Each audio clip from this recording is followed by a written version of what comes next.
karena Stranas ini lebih ke digitalisasi dan lebih ke program yang perbaikan sistem. Efisiensi anggaran atau pemotongan anggaran yang kita bilang tidak berdampak pada kegiatan Stranas maupun mitra-mitra yang dikoordinasikan. Ke cukai rokok, gitu, cukai rokok yang bea cukai. Jadi karena ada kenaikan cukai golongan 1 sehingga marak sekarang golongan 3 dan yang palsu. Yang palsu nggak pakai cukai nggak tepat, kira-kira itu nanti dengan bea cukai. Yang penerimaan negara lain kita akan monitor pengadilan pajak digitalisasi putusan. Jadi kalau orang masuk ke pengadilan pajak kasusnya apa bisa dilihat oleh wajib pajak yang lain. Jadi kalau dia pikir kasusnya sama lantas saya kalah ya ngapain juga maju.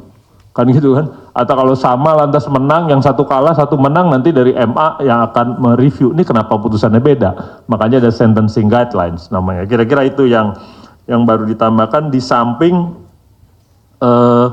untuk implementasi e-audit. Jadi pengadaan ini sudah masuk rilis yang ke-6, yang kemarin di launching rilis ke-6, tapi kita bilang mengauditnya kalau masih manual nggak bakal bisa gitu. Jadi yang sekarang yang terjadi adalah harga di katalog lebih mahal dibanding di pasar. Kira-kira gitu kan, oleh karena itu kita kembangkan e-audit dan nanti lewat Dagri akan dalam tanda kutip dipaksa semua APIP menggunakan e-audit untuk memonitor. Jadi bukan di belakang tapi memonitor pengadaan barang jasa lewat aplikasi e-audit ini.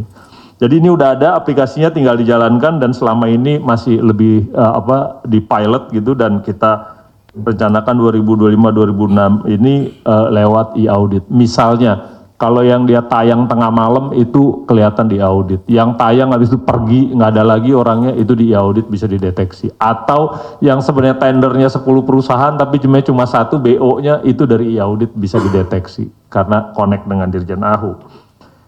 Kira-kira itu di samping yang lama APIP, di sini juga APIP ada gagasan yang kita pikir baik gitu untuk gimana supaya independensi yang di Pemda terutama lebih kuat sambil Pak Purwadi yang di Menpan didorong perpres untuk penguatan APIP di kementerian lembaga yang selama ini kita bilang independensinya masih di bawah menteri langsung.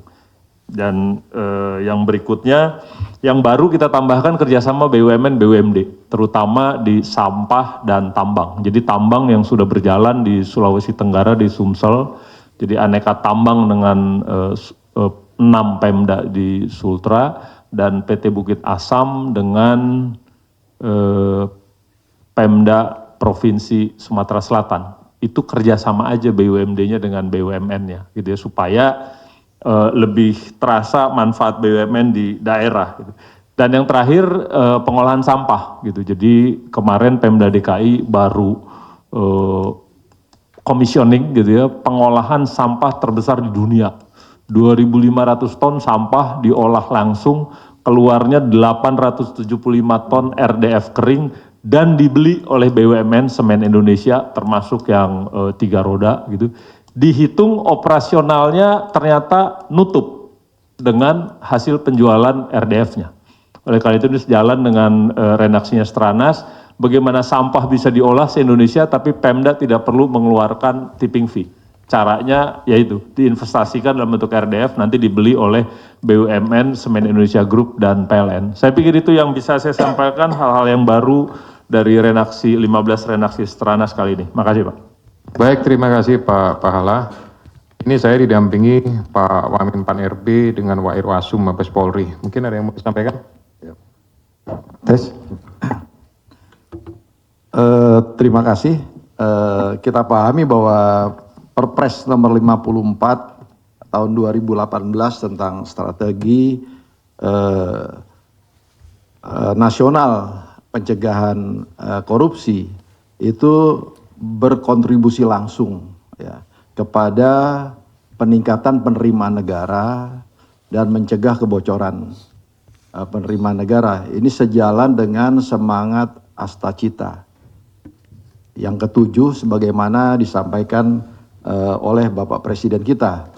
Tentu hal ini KPK beserta 5 instansi lainnya berikut ekosistem yang ada berusaha membuat 15 target ya, di mana 15 target aksi ini akan disisir sehingga nantinya akan berkontribusi langsung kepada capaian di 15 aksi ini. Hal ini yang terpenting adalah bagaimana kalau dari Kemenpan ini bagaimana efektivitas dan akuntabilitas pelayanan publiknya nanti. Kita akan lihat bagaimana pelayanan publik ini bisa diunggah secara digitalisasi. Sistem pemerintah berbasis elektronik itu adalah suatu keharusan. Sehingga nantinya SPBE ini bisa melayani semua pelayanan publik ini secara prima. Semua perizinan, kemudian tata kelolanya, keuangannya bisa dimonitor sebaik mungkin. Sehingga menghilangkan distorsi kepada hilangnya keuangan negara, bocornya keuangan negara, dan meningkatkan penerimaan uang negara. Sehingga tata kelolanya melalui 5 kementerian ini bisa mendapatkan hasil yang optimal. Hal lain yang kita perlukan adalah sudah satu keharusan untuk mentransformasi secara digital. Sehingga nantinya semua tata kelola yang kita lakukan ini bisa memberikan manfaat optimal bagi pengguna layanan publik, khususnya pelayanan melalui digitalisasi, sehingga ini memerlukan upaya-upaya pencegahan sedini mungkin nantinya memberikan masukan kepada devisa negara yang lebih baik dan mencegah terjadinya penyimpangan keuangan negara di tempat-tempat yang memungkinkan nanti terjadi kebocoran. Saya rasa ini ide maksimal, kita memerlukan bantuan dari ekosistem-ekosistem yang ada dan semua instansi dan pihak-pihak terkait untuk mendukung program ini. Semangatnya cuma 3, kita harus proaktif membangun ini. Kedua, kita bermitra, dan yang terakhir adalah problem solving. Menyelesaikan masalah-masalah bangsa ini sehingga nantinya bisa memberi solusi terbaik untuk kemajuan bangsa kita. Demikian, terima kasih. Terima kasih.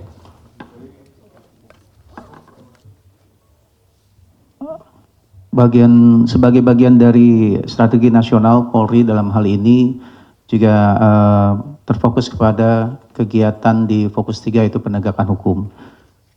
Untuk mendukung pencegahan aksi pencegahan korupsi, Polri melalui langkah reformasi birokrasinya itu telah melakukan beberapa hal yang terkait juga dalam pencegahan dan penindakan tindak pidana korupsi. Antara lain peningkatan profesionalisme anggota yang sudah dilakukan yang bertujuan untuk meningkatkan kemampuan anggota Polri dalam penyelidikan dan penyidikan tindak pidana korupsi.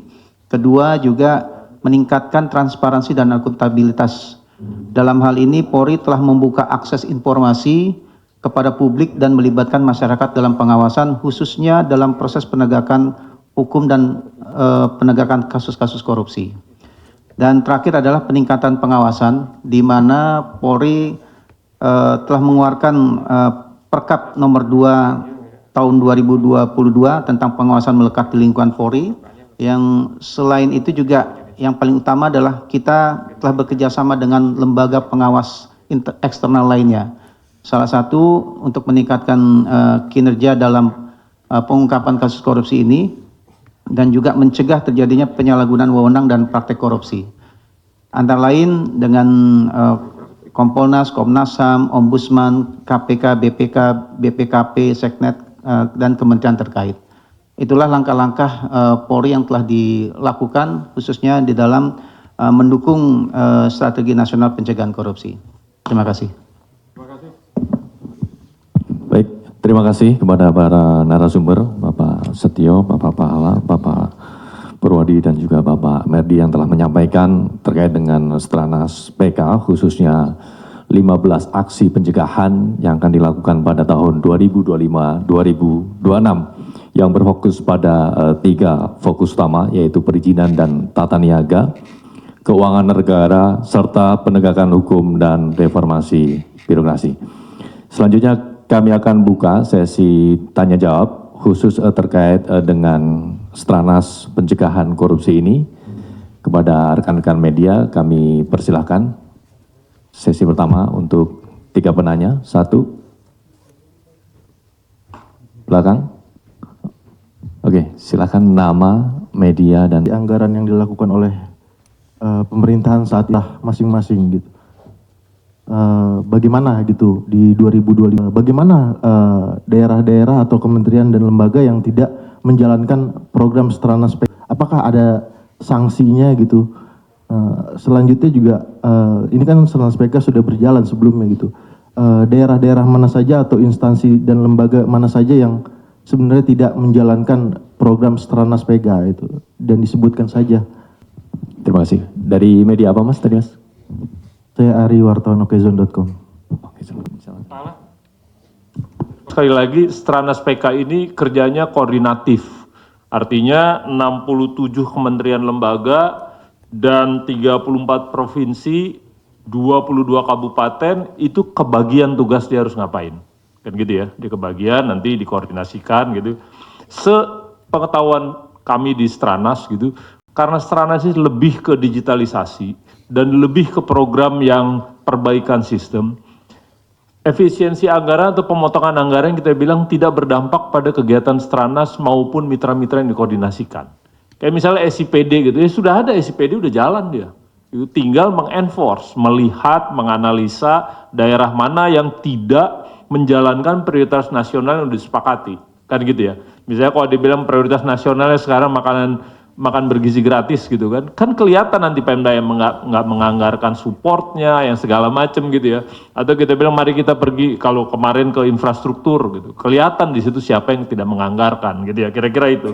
Jadi saya pikir untuk efisiensi anggaran enggak, dan kalau sanksinya untuk kementerian lembaga seperti Pemda itu pentingnya SIPD, Sistem Informasi Pemerintah Daerah, karena dimonitor di Dagri dan kalau dia tidak melakukan masih ada instrumen-instrumen transfer daerah.